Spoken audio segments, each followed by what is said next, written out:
Granbys Green Acres.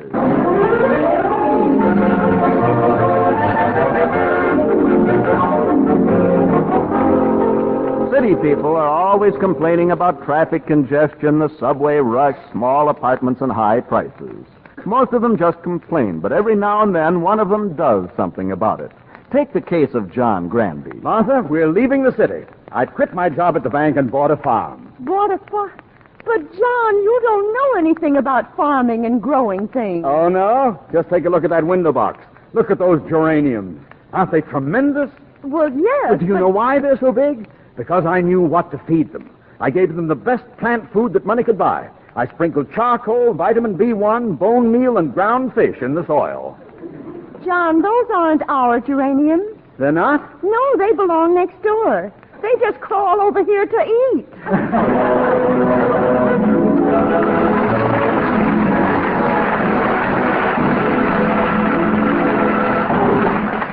Yes, it's Granby's Green Acres, starring Gale Gordon, B. Benaderet, Louise Erickson, Parley Baer, Horace Murphy, Rye Billsbury, and music composed and conducted by Okie Case.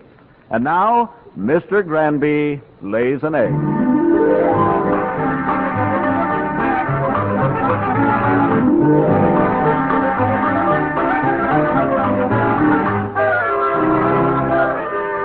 It's early evening at Granby's Green Acres on this July 31st, and inside the weather-beaten farmhouse, we find John Granby seating himself at the dining room table about to do his monthly bookkeeping.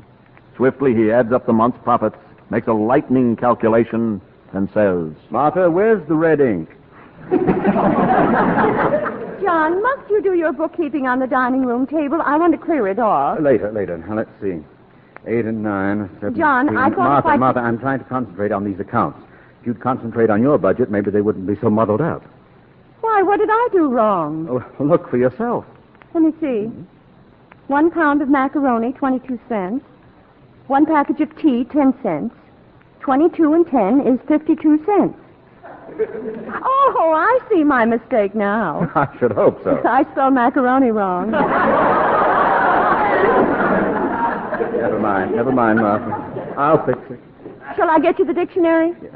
Look, why don't you find Janice and take a ride to the county seat and see a movie? Maybe I will. They're having television night. Oh, you mean they're giving away a television set? No, they're showing a silent picture. Well, I don't care. Do something. Go bowling, shoot pool, anything. All right. I'll find Janice and get out of your way. Thank you. Now, maybe I can get some work done. Where was I? Oh, yes. 8 and 9 is 17. 11 is 28. And 6 is 34. Plus 170 is 2... Dad, have you seen Mother? What?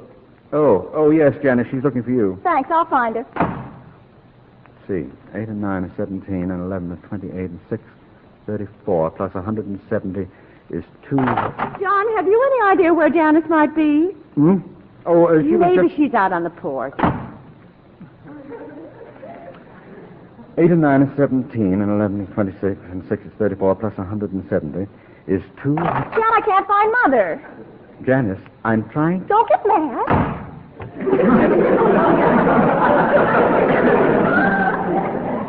8 and 9 is 17, and 11 is 28, and 6 is 34, plus 170 is 2... She isn't on the front porch. Who isn't on the front porch? Janice. Maybe she's on the back porch.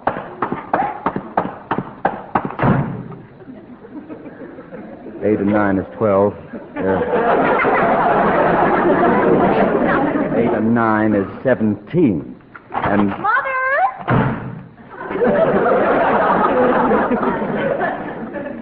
8 and 9 is 17. And... Janice!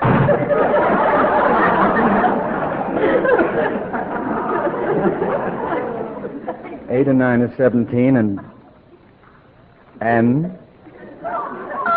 Well, it's 17, and 4... Oh... Where can Mother be? Maybe she's on the front porch. 8 and 9 is 17. 11 is 28, and 6 is 34, plus 170 is 200... She's not on the back porch. Is 2... She isn't. is 2? She isn't. I'll try the front porch again.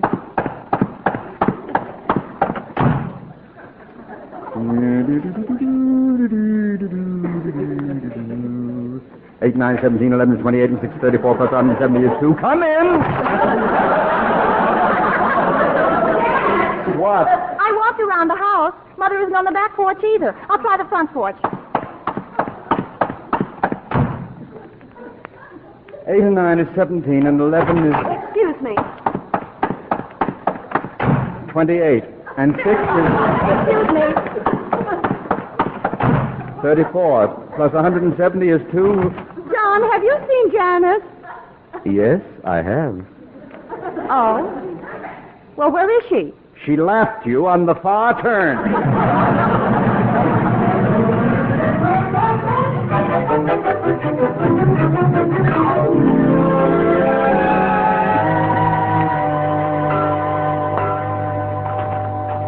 Dad, you should have come to the movies with us. Oh, yes, dear. They had to... John Granby, look what you've done to that tablecloth. You've scribbled all over it. That isn't scribbling. I've just been using it to figure up our balance. Did you find out how we stand, Dad? Well, according to my figures on the tablecloth, we owe $2,350,000. How can that be? You added in 2 gravy stains and a noodle. Dear, exactly how much do we owe?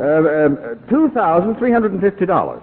But, John, I can't understand it. When you bought this farm, you said there'd be money in it. There is, $2,350. Haven't we taken in anything? No, and we won't until the fall when we harvest and sell the crop. But what does a farmer do between planting and harvesting? Weeding and worrying. Janice, most farmers have some between-crop source of income, like raising rabbits, hogs, or chickens, which is what I'm planning to do. Oh. What are you going to raise, Dad? Mink. Mink? Now, who's that at this hour? Oh, that must be Hank Stafford. He said he might drop by after the 4-H Club leaders meeting tonight. I'll let him in. Martha, is that agricultural encyclopedia here again? Now, Henry's a very nice boy. I think you dislike him just because he's a county agent and knows more about farming than you do. Martha, he does not know. Mrs. Granby. Good evening, Henry. Hello, Mr. Granby. Yes, Martha. I'm not interrupting anything important, am I? No, Dad was just talking. We were discussing the best thing for a farmer to raise while he's waiting to harvest his crops. What do you think, Henry? Well, there's rabbits, hogs, chickens. What do you think of raising mink? Mink? Oh, why, only the stupidest amateur would raise mink. Mr. Granby, you weren't... Oh. Yes. Mr. Granby, I hope you understand. When I said stupid amateur, you weren't the stupid one I was referring to. What? I mean, just because you're an amateur doesn't mean you have to be so stupid. Hank, why don't you go back to the 4-H Club? I'm sure there's something you have to sweep out. Now, John, Henry knows more about these things than you do. That's his job. What would be your advice, Henry? To raise chickens. It's easy, and you get a good, steady income from the eggs. Eggs? Well, what's wrong with mink? Not only are the skins very valuable, but I think I read somewhere recently that scientific laboratories will pay good prices for mink milk. Mink milk? Well, I've never heard of such a thing. How in the world would you get milk from a mink? It's easy. All you need is a low stool and tiny fingers. Janice, will you please... Or you can dig a hole and sneak up on them. Mr. Granby, you must have misread that article. Don't tell me what I've misread. John, Henry knows what he's talking about. If he says chickens, then I say chickens. And I say mink. Chickens. Mink. Chickens. Look, Martha, I'm the head of this family, and I intend to have the last word. I say mink.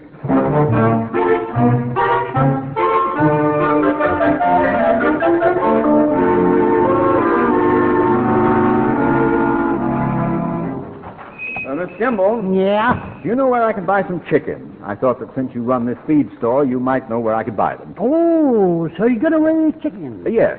I thought I'd start with about... I used to raise chickens back in '07. Had one prize laying hen.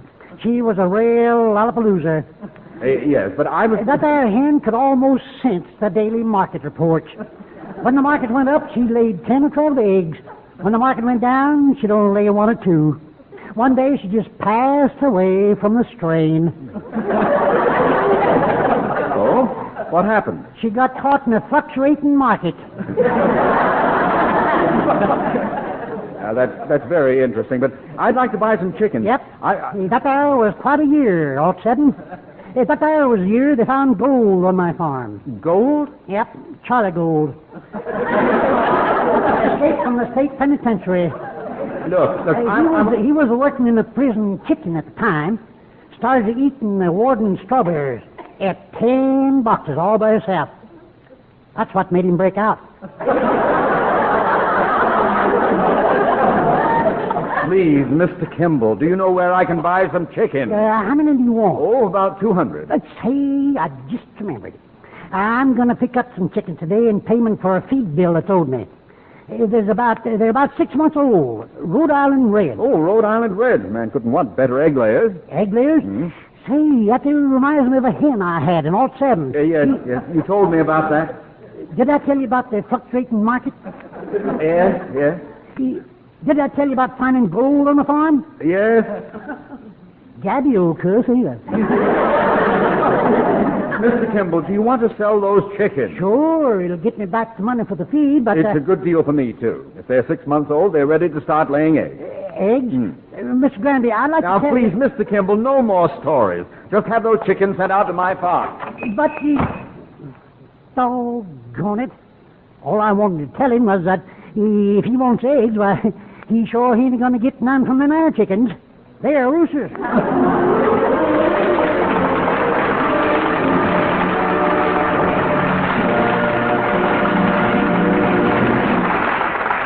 We'll return to Granby's Green Acres in a moment.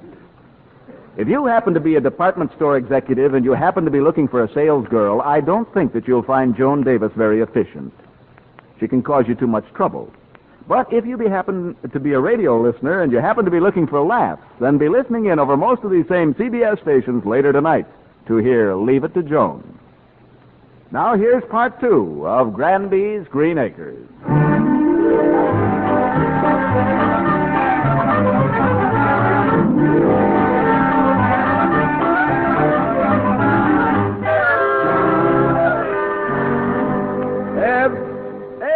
What you want, Mr. Granby? What kind of a hired hand? What are you all dressed up for? We've got a lot of work to do today. I bought 200 chickens. They're going to be delivered this afternoon. Well, I'm going home. You promised me a couple of weeks off. We're having a family reunion. Why does it have to be this week? Well, we only have them once every 10 years. Well, why don't you have them more often? Because my family just can't stand the sight of each other. And why do you bother to have them at all? Well, because it makes the 9 years in between worth living. I wish you could postpone this trip. I need your help with the chickens. Ordinarily, I'd gladly stay, but you see, they're inviting a girl to the reunion specially for me to meet. Eb, the chickens are important. Oh, Mr. Granby, the ones I meet ain't exactly chickens. They lean more towards the crow family. Yes, but Of course, I did meet a girl a few years back that was kind of nice. Would have married her. She liked me, but her father hated me. Then I met another girl that I'd have married, too. Her father liked me, but she hated me. Well, that's too bad, but I finally met the right one. She liked me, and her father liked me. And why didn't you marry her? Her husband hated me. Eb, I'm in a spot with these chickens. I don't know anything about chickens or eggs. If you get into any trouble, you can always call on Hank Stafford, the county agent. I don't want to do that. I don't Mr. Granby, you will get along. When you first come here, you didn't know how to get milk out of a cow, but you do now. Well, yes, that's right. Of course, there's a different principle to getting milk from a cow and eggs from a chicken. You don't say. All you got to remember is a cow pumps it and a chicken dumps it.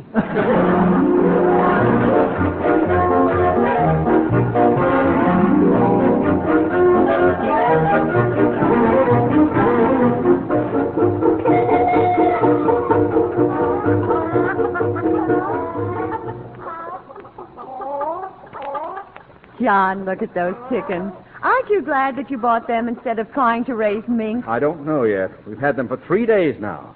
200 of them, and so far they haven't laid one egg. I wonder what's wrong with them. Maybe they're sick. Sick? Well, yes, dear. Maybe they've got chicken pox.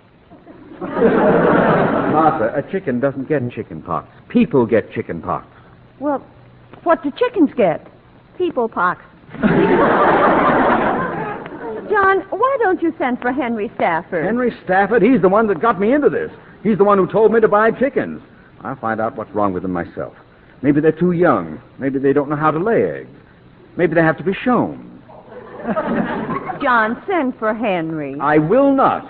If these chickens have got to be shown how to lay an egg, I'll do it myself.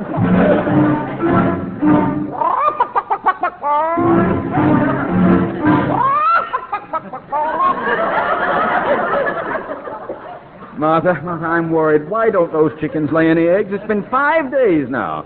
I've been giving them the best care. I feed them, give them fresh water every day. I even gave them hot baths.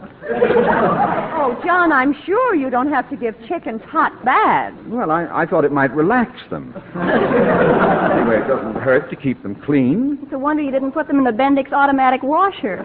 Oh, that's ridiculous. Besides, the spinning would have made them dizzy.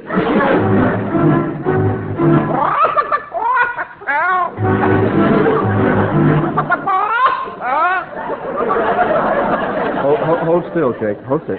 Martha, hand me that egg. Oh, John, this is the silliest idea I ever heard of. Putting an egg under each chicken. It is not a silly idea.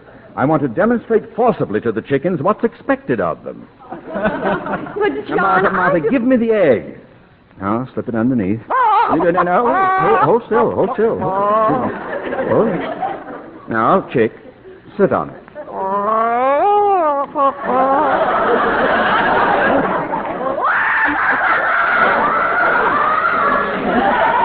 What happened? That chicken nearly jumped out the window. That egg has been in the icebox all day.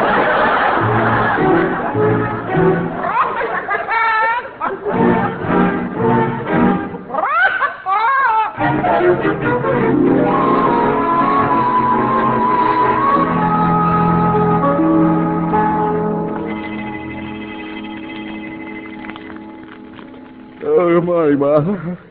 Martha, what's that in the frying pan? Eggs? Eggs! Martha, they did it! I told you they would! Ha-ha! They did it! John. They did it! I told you they... What? These eggs are from the supermarket. 49 cents a dozen. Oh, no! Why did this have to happen to me? There are millions of chickens in this country happily cackling every time they lay an egg. But do mine have any eggs to cackle over? No. They can't even peep over a ping-pong ball.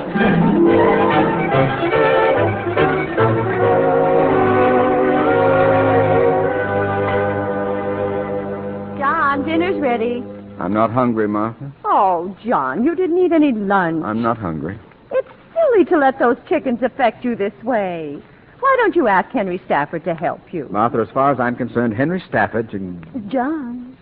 Now, John, you two should be friends. Why? Well, you know he's been coming around here 2 or 3 nights a week, and, well, who knows? He and Janice might get married. I forbid it. You can't. Oh, no? You have to come to me for my consent, just as I had to go to your father to get his consent. Just my luck, I had to catch him when he was sober. What did you say? It was a lucky day in October. John, that isn't what you said. You said something about my father being sober. Now apologize. Oh. Say you're sorry. All right, I'm sorry your father was sober.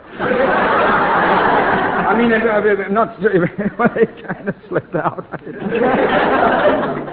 John, I'll remember that. Well, now, I didn't mean it. Forgive me. I'm so upset about those chickens, I don't know what I'm saying. Oh, I know you are, dear. Come on in and eat dinner. Honestly, I'm not hungry. But I cooked everything you like. Corn fritters, potato pancakes, and stuffed bell peppers. With cheese sauce? Uh-huh. Tempt you? When do we eat? Come on into the dining room. Everything's on the table. Oh, thanks, Janice.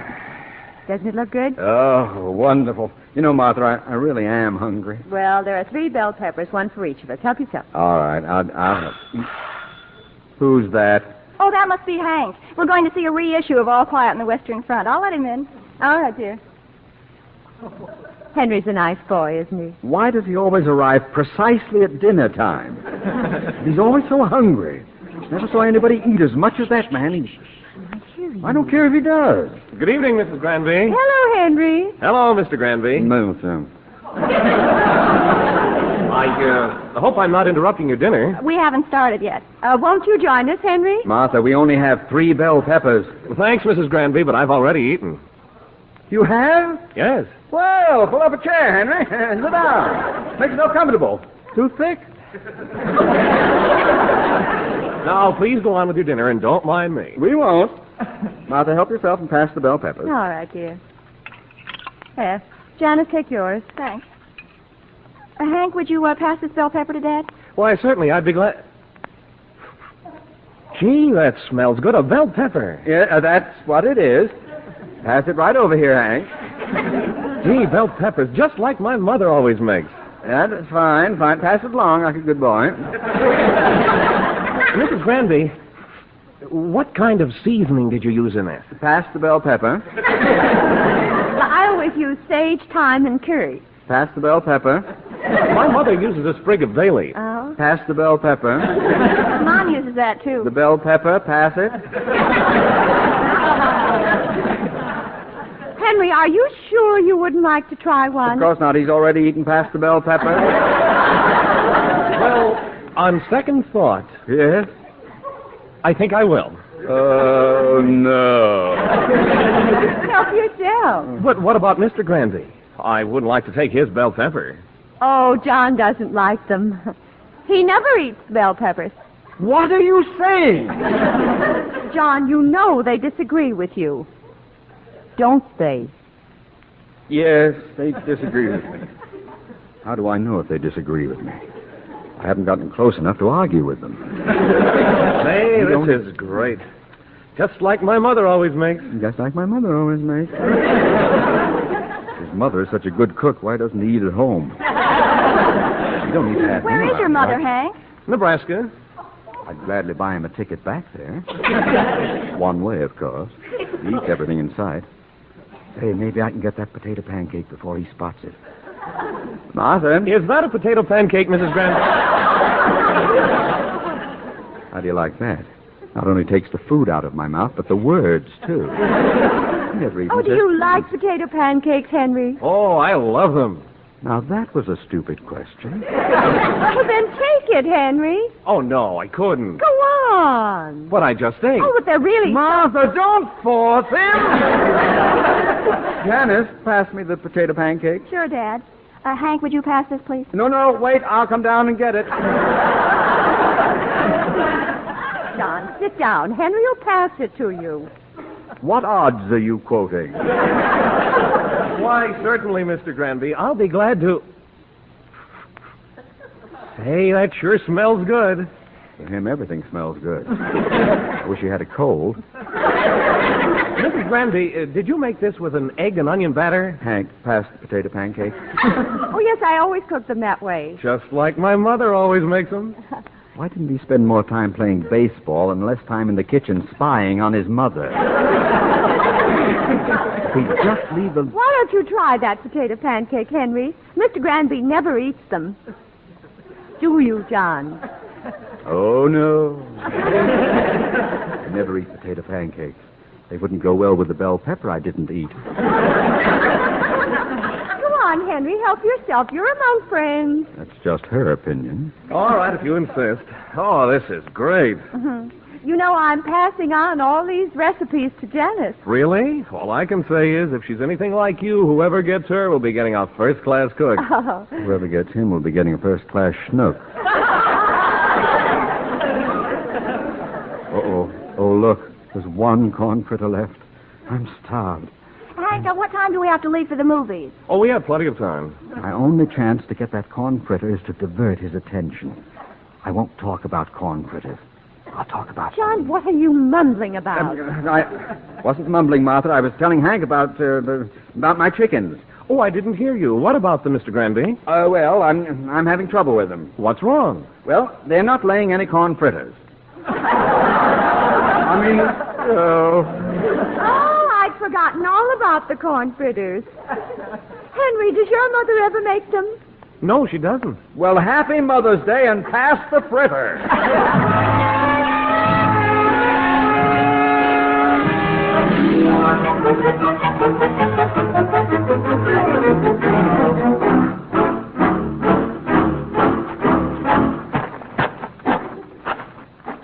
Right this way, Henry. The chickens are in the barn. I'm right behind you. Dad, we're going to be late for the picture. Can't you walk any faster? How can I? I'm weak with hunger. Mr. Granby, if you were having trouble with your chickens, you should have told me about it a long while ago. Well, John is so stubborn. He never can swallow his pride. If I'd known what was going to happen at dinner, I would have. Here we are, Henry. Look, why don't you two run along and see the movie? Mr. Granby, I insist on looking at your chickens. You're in trouble, and it's my job to help you. Duty before pleasure, I always say. I thought you said just like Mother always makes. Now, John, it'll only take a moment. Open the door. You ought to oil that hinge, Mr. Granby. Look, are you a building inspector or a chicken inspector? Go on in, Henry. There they are, Hank. Okay, Mr. Expert, take a look at them and tell us why they aren't laying eggs. Why are they...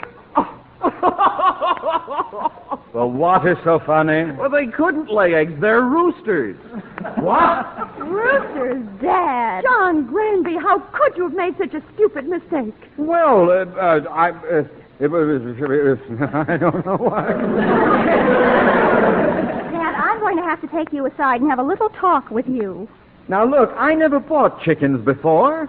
Oh, you did, too. When we lived in the city, you often went to the butcher for me and bought them. Yes, but I couldn't tell whether I was getting a hen or a rooster. You couldn't? No. The head was always cut off. Well, John, what are you going to do about those roosters? Well, I'll buy 200 hens. 200 hens? What for? One for each rooster.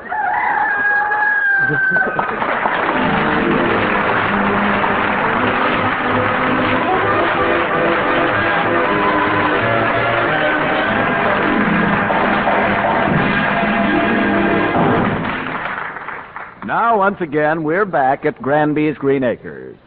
8 and 9 is 17, and let's see. Oh, John, I thought you'd finished all your bookkeeping. Oh, I have. I'm just trying to estimate how much profit we're going to make from our hens. Oh.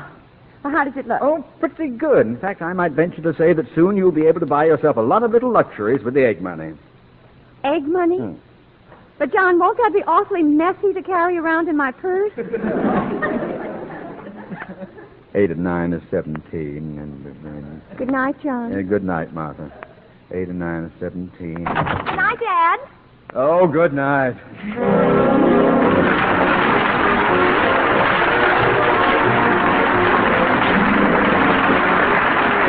You have just heard Granby's Green Acres, starring Gale Gordon, B. Benaderet, Louise Erickson, Parley Baer, Horace Murphy, and Rye Billsbury. Tune in next week when Mr. Granby breaks down. Granby's Green Acres was written by J. Summers, Jack Harvey, and Dave Swift, and was directed by J. Summers. Music was composed and conducted by Obie Gates. Johnny Jacobs speaking.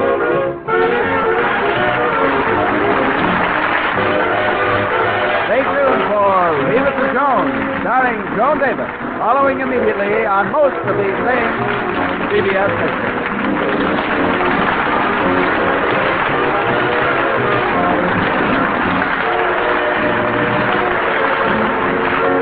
This is CBS, where Mystery Theater fascinates you on Tuesday night, the Columbia Broadcasting System.